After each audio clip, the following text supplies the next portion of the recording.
Perkenalkan nama-nama anggota kelompok 3. Yang pertama Tere, yang kedua Uli, yang ketiga Sharon, yang keempat saya. Dan kami akan Maria, dan kami akan membacakan hasil diskusi kami. Soal yang pertama, pelajaran apa yang bisa kita ambil dari kitab Filemon? Tidak boleh membedakan Tuhan dan apa, kaya maupun miskin. Yang kedua, kita harus mengasihi orang lain seperti saudara kita sendiri. Yang ketiga, kita harus tetap berpegang teguh pada perintah Tuhan. Yang keempat, selalu sabar dan tetap setia. Yang kelima, selalu bersyukur. Soal yang kedua, sebutkan contoh-contoh didikan yang diberikan oleh seorang ayah kepada anaknya.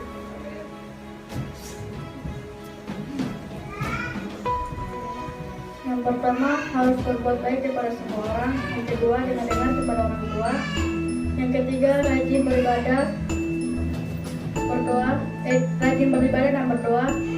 Jauhi pergaulan yang tidak baik. Yang kelima, menghormati orang yang lebih tua.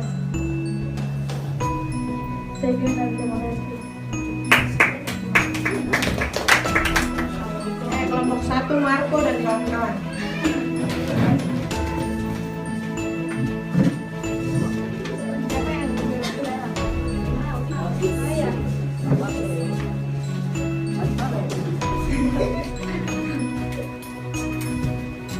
Selamat sore semuanya.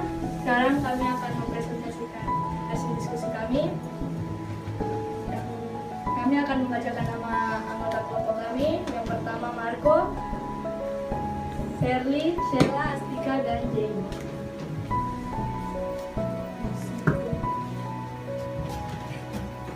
Pertanyaan pertama, pelajaran apa yang bisa kita ambil dari kitab Filemon?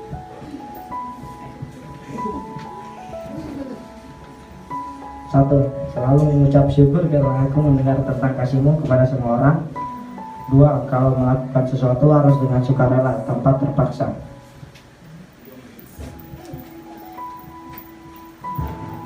Yang kedua, sebutkan contoh-contoh didikan yang diberikan oleh seorang ayah kepada anaknya.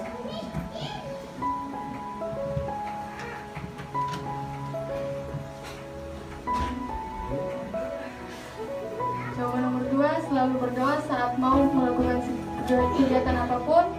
Yang kedua, selalu mengucap syukur dalam segala hal dan tetap rendah hati. Yang ketiga, selalu mengingat, mendengar, dan melakukan nasihat yang baik yang diberikan oleh siapa saja. Yang keempat, selalu sopan terhadap semua orang. Sekian dan terima kasih.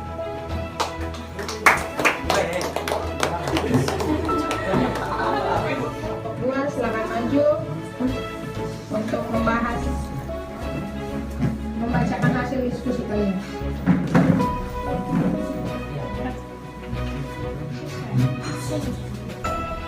Sana dong.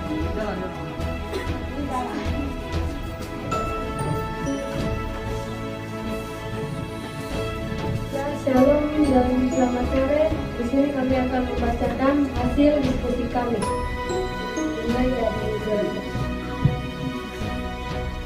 Soal yang pertama, pelajaran apa yang bisa kita ambil dari kitab Filemon? Satu, kita harus selalu mengucap syukur dalam segala hal. Setiap kita mengingat Tuhan dalam doa. Soal yang kedua, sebutkan contoh-contoh didikan yang diberikan oleh seorang ayah kepada anaknya.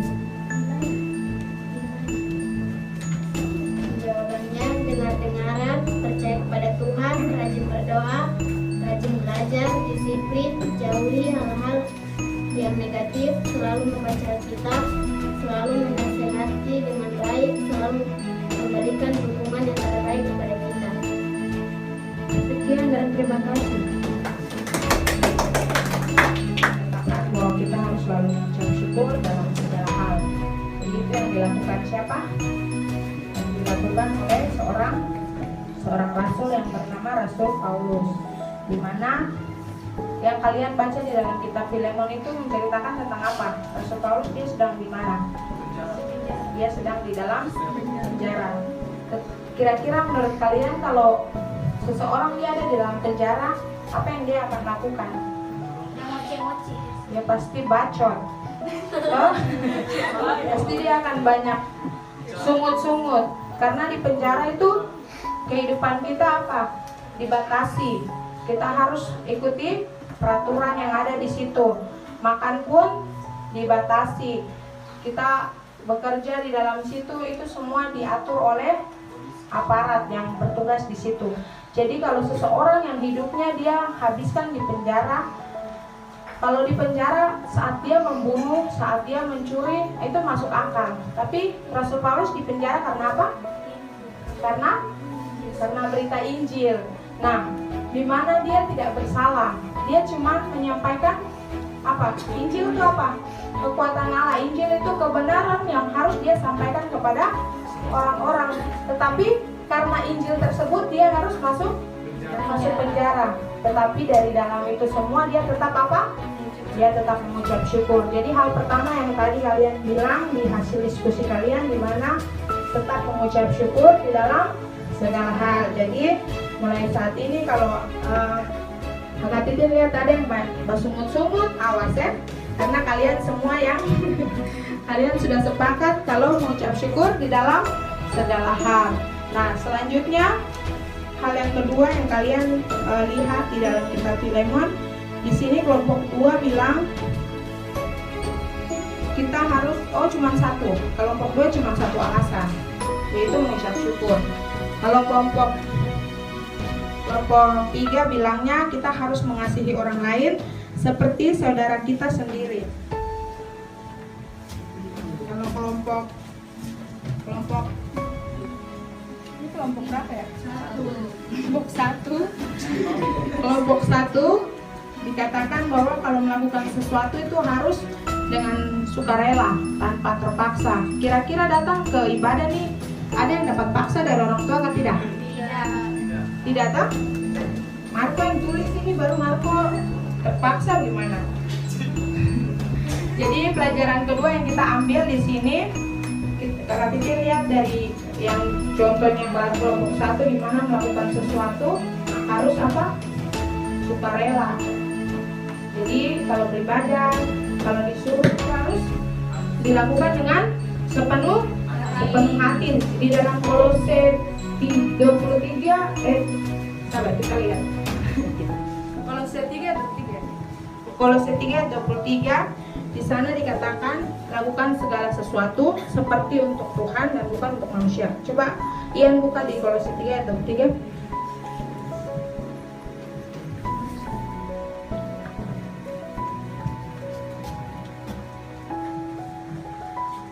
Kolose 3 ayat 23, demikian firman Tuhan, apapun juga yang kamu perbuatlah dengan segenap hatimu seperti untuk Tuhan dan bukan untuk manusia. Ya, jadi seperti itu yang kalian bilang lakukan dengan sukarela, kalian lakukan seperti untuk Tuhan, seperti kalian lakukan kepada Tuhan dan bukan kepada manusia. Jadi kalau orang tua suruh di rumah harus lakukan dengan apa kelompok 1? Dengan sukarela. Orang tuanya nanti dengar ya, biar tahu kalau dia sudah berkomitmen sore hari ini. Terus di sini dikatakan kita harus mengasihi orang lain seperti saudara kita sendiri. Cerita di dalam kitab Filemon ini tentang ada berapa tokoh yang disebut di situ selain Rasul Paulus. Rasul Paulus siapa lagi? Filemon dan Onesimus. Nah, Onesimus ini siapa? Waktu minggu pertama waktu kita ibadah persatuan, bukan minggu pertama, minggu ketiga waktu itu.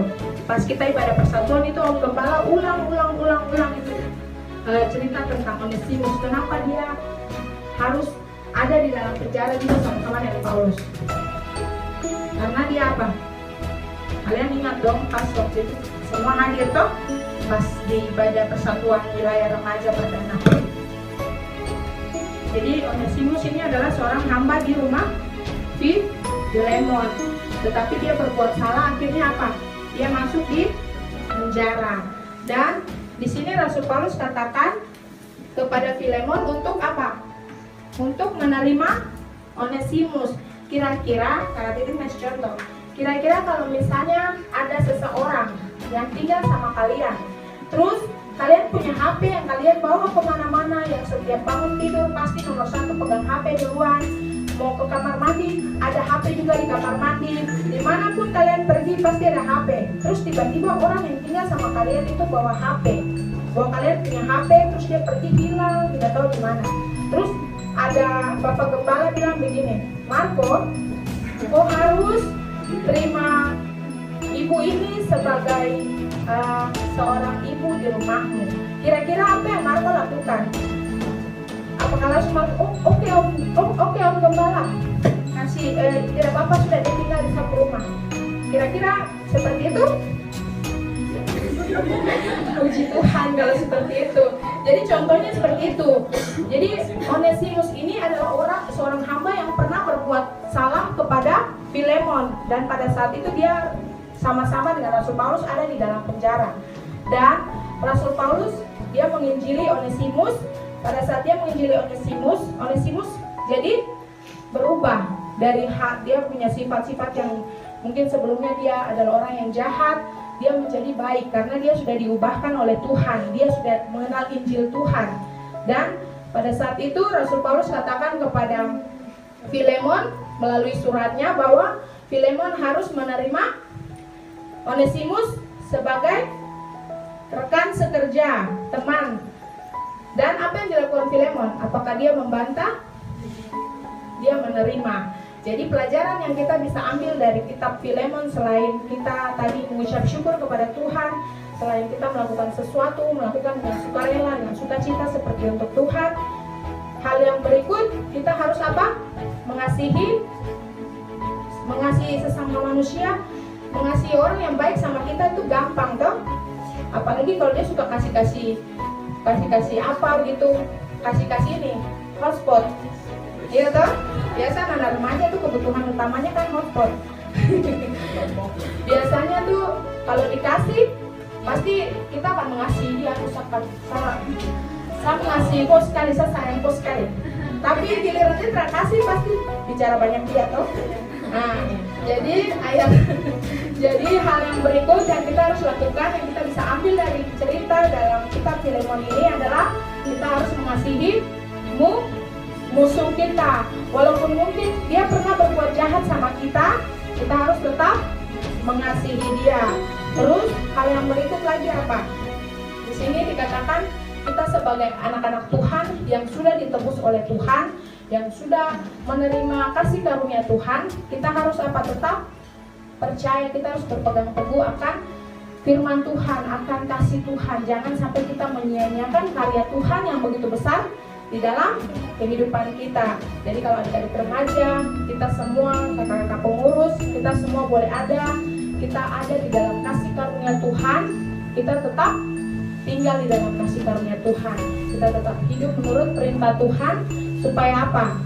Kita menjadi garam dan terang dunia. Di sini Rasul Paulus dia sebagai rasul yang apa?